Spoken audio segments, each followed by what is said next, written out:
and WNST.net. Now, over 25 years into doing this, I've managed to collect some people around here so that when I jet off to London, we've got good radio for you. This guy makes good radio, and as Dick Schaap once said, he collected people. Somewhere along the lines, I collected this guy as well. He is Bob Ryan, the columnist emeritus at the Boston Globe, now vacationing in Maine, and somehow liking me enough to take 15 minutes to come on to talk about the Boston Red Sox while the Orioles are playing them. We welcome Globe Bob Ryan out on Twitter, back onto our program to educate us as always. Happy fall to you, Bob. Preparing for another Red Sox Fenway run. I see you're getting this vacationing out of your way now, right?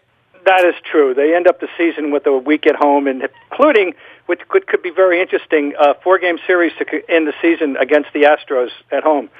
But they're on the road this week, as you know, and they go from here on to Cincinnati, a phrase that rings a bell in another sport in our town, and then they come home and end it up. But they're in it. They're hanging on against the Yankees. And by the way, don't sleep on the Yankees. They worry me. Those young guys can hit. Bird is giving them a lift at first base. They were worried. They do without much production there all year, but now. With him and Sanchez and Judge back figuring things out again, Severino, Tanaka, maybe, and of course the bullpen is frightening.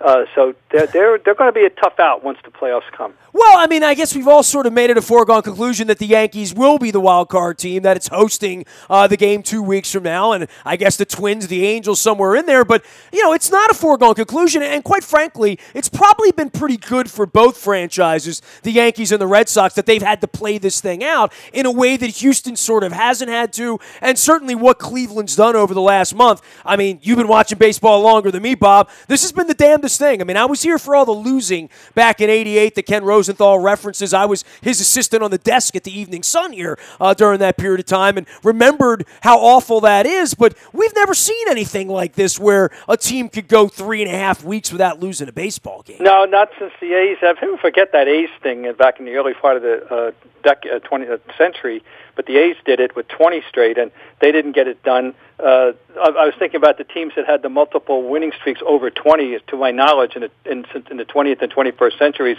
The Giants in 16 didn't even win the pennant. The Cubs did win in 35 after winning 21, but they lost the World Series. The A's didn't get that far. And we'll see what the Indians are able to do.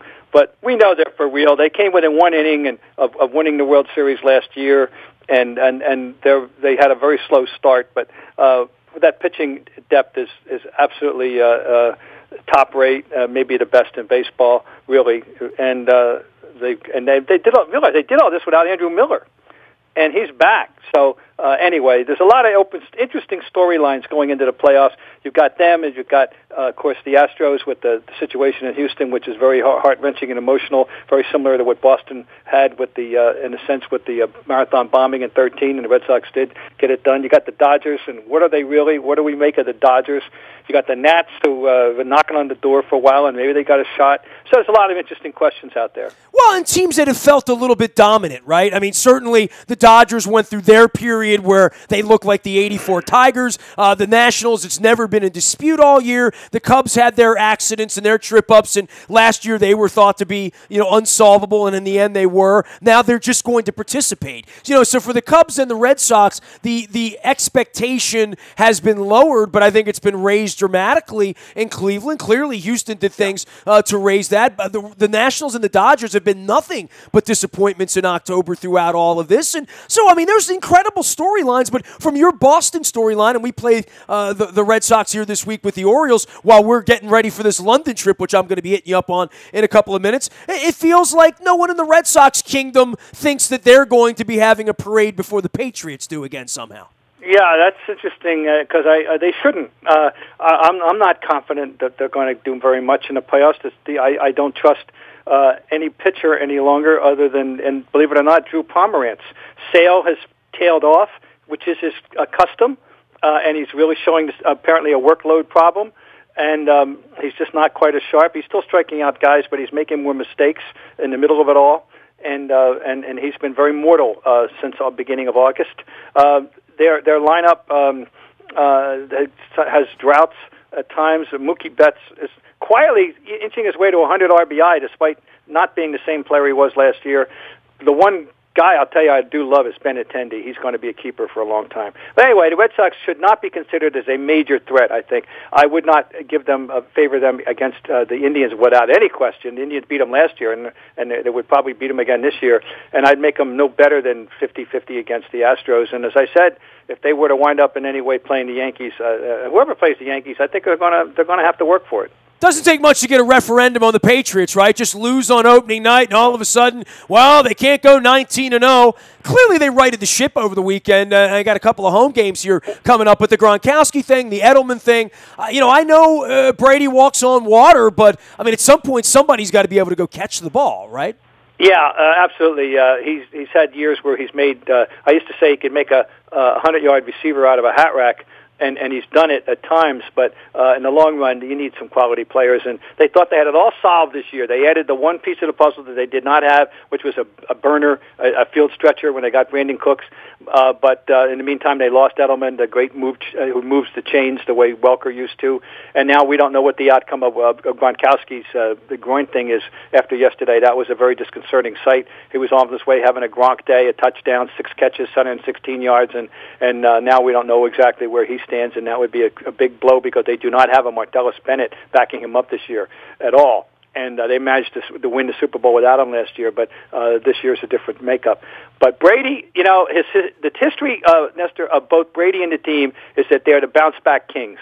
Their history since the Brady-Belichick era of coming out of stinkeroos and then having a retribution game is right fixed. And it was on display again yesterday. Brady, I mean, he was really bad last week. He was absolutely mortal. It was a Jets-like quarterback in the game one, and then yesterday he throws for 447 on Sunday. I mean, he throws for 447. So he still has got it, whatever that it is. It is kind of marvelous that you've been there to see all this, right? I mean, you go back to the NFL being played at Fenway Park and the AFL, I should say, at Fenway Park, and to how this thing has grown and where it is. And I know you wonder, like, why is Nestor reaching to me this week other than just the Orioles and the Red Sox in a series that, baseball's like over here. It's really interesting how quickly it just ends when it ends. The interest, the conversation, and now the conversation's about all these young kids they want to bring up and let them run around for 10 days and play a little bit. But this London trip is happening this week, and the league and these empty seats in America, right, all over the place. You see this, certainly not in New England right now because of the team, but you're familiar with very, very empty Schaefer Stadium, Sullivan Stadium. I was up there for some friends and families games, back in the 1990s as well, before all this greatness and the foghorn and all that stuff that happens up there with the lighthouse. But when we're going over to London this week, we're going to take 25,000 Ravens fans, and I know you have spent time in all sorts of cultures all over the place and sort of study the international sport part of this thing. It is fascinating. I mean, we have franchises here that can't sell tickets, and yet I'm going to get on an airplane and go over there, and they have introduced this, and there will be 85,000 people in Wembley Stadium for the Ravens and the Jaguars on Sunday. The league has worked very hard to establish the idea that they will be a presence, and they want it's all about marketing. And establishing, transferring the brand. I'm using all these buzzwords, but that's a fact. And it's worked to a degree. Yes, it has. Patriots been involved in this game, and it's an experience for the fans. Obviously, it's a great opportunity for people who have never been there. It is one of the great cities in the world. If you have any kind of remote historical knowledge, you realize the history that you're walking around in. You want to go to, of course, you want to go to a classic pubs. And there and you do that. There's no end of stuff that you can do over there. And then by the end of the week you go to the game. So it's an interesting trip. Now the coaches hate it, and the players hate it. I understand that it's a total disruption of their routine. It really is something that nobody really enjoys among the participants. I mean, but for the people on the periphery, it's an experience that's fun. They're going to have a team over there, right? I mean, they've given a million reasons why not, and the Players Association and the time zones and what division would they play. I mean, the Chargers are going to wind up there, right? Or the Jags, because, like, the the Chargers thing in L.A., that's just not, Bob, that's not going to work. I mean, I don't know what else there is to say. If they want to continue to play games that look like that 49ers game last week, they're now planting the seeds of doing that. I think Vegas will work, by the way. I think the Raiders in Vegas is genius. I think 5-10 years from now, we'll be talking about that working, but we're going to be talking about a team in London, I think they'll figure out Mexico City before it's all over with, in my opinion. I'm not so sure about that. I think it's got to be better than Jacksonville, right? Well, I mean, to some degree, right? I just don't know about that. I mean, I know the NBA, which is a more logical place to be in Europe, has said that they do not necessarily want a franchise. They want to have a presence, and they want exhibitions. They want to sell T-shirts. They want to sell, memorabilia. They want to sell merchandise and all that stuff. And they want a presence there. But it's funny you mentioned Mexico City. I remember as far back as the 70s when there was a Mexican player drafted, and I used to know his name. I forget it now. And the league talked about maybe someday there'd be a franchise there, but the NBA's been very careful not to overstep its bounds. I'm not going to rule it out. I guess what you're suggesting is possible, but I'm not. I just don't expect to see a franchise there. I really don't. He is Bob Ryan. He is Globe Bob Ryan on Twitter, and the writer emeritus, which doesn't mean much because he's still in sports, watching sports, thinking about sports. And, from the NFL perspective in this fan problem of going to games, for the NFL, it's not really a problem, right? I mean, it's incredibly poor optics, but I don't know that it's even in the top 10 of the things they're concerned about up on Park Avenue right now. Empty seats at a soccer stadium somewhere in Southern California. Yeah, that to me. Now, this is a circumstance that if you had told me 10 years ago, 5 years ago, or 12 months ago that they would allow themselves to get into, that they would bungle this situation, this San Diego thing, and of course this whole stadium thing. Don't get me started on the whole idea how stadia and arenas in America have evolved from places to watch a game into where they have to be full service entertainment, options for people. The whole. It's amazing that they allowed themselves to have a unwanted orphan franchise at this point in their history, that they would allow this to happen. Nobody in L.A. wants the Chargers. Nobody cares. There was no reason, and I say no reason. There's no reason that you and I would accept why they shouldn't still be in San Diego, and it's just ridiculous. And because I'm find it really difficult to believe the NFL, of all people, this great corporate behemoth, would allow such a stupid situation to manifest itself. You enjoying life these days, as because you were the cranky old sports writer. I want to find you to be the happy old guy traveling the world and loving the fact that you've covered all of these championship teams that, quite frankly, 15 years ago, you were scratching your head wondering whether the Celtics were ever going to come back, right? Yeah, no question. There was and then it happened. Danny put the forces in motion, and they built a championship team, and really had a chance, Nestor, to win at least one more, and maybe even two during the period of the second Big Three. They certainly should have won in 2010. And they would have if Kendrick Perkins hadn't gotten hurt, and all they asked for was one lousy game out of Rasheed Wallace, who had never gotten in shape all year, and he couldn't give it to him. Game 7, and they lost the game they were ahead in, and against the Lakers, and they had one more shot against a couple of years later too. But anyway, yes, it's the Celtics. No, for me, I'm still active. I tell people I'm good busy. Everything I take on is voluntary. I still write 2 or 3 Sundays a month. I write 30 to 40 Sunday columns. I don't cover stuff. I don't cover games. I opine. I look at the world and maybe provide a little historical perspective or whatever. But I do things that columnists do. But I shy of covering games. I have I still do my ESPN stuff. I'm on Around the Horn. I'll be on this Wednesday. I have a podcast. That's the big new development in my life. The @Bob Ryan podcast that I didn't look for, fell into my lap, and I've been enjoying it. My latest one was with Troy Brown, who is a wonderful name in New England Patriots history and a really good guy.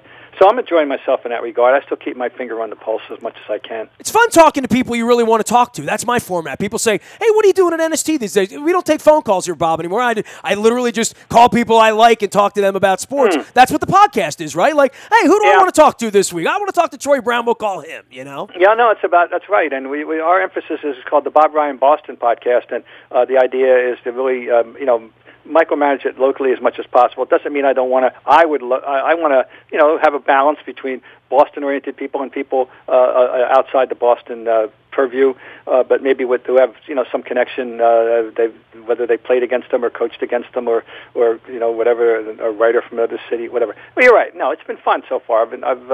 It's been an experience, and I've enjoyed it very much. Well, if you need a young cranky acolyte down here to show you how to pick a crab or something, find me, Bob Ryan. Take care of yourself up there in Maine. Have some lobster and some blueberry pie, even though the season is coming to a close. We'll check in again, and I hope to see you in Minnesota in a couple months. And cheerio! Cheerio! Top of the day to you, mate. Cheers. There he goes. Bob Ryan, Globe Bob Ryan out on Twitter up in Boston. Orioles and the Red Sox this week, but of course, we are headed over to London. We'll be there on Saturday, 11 a.m.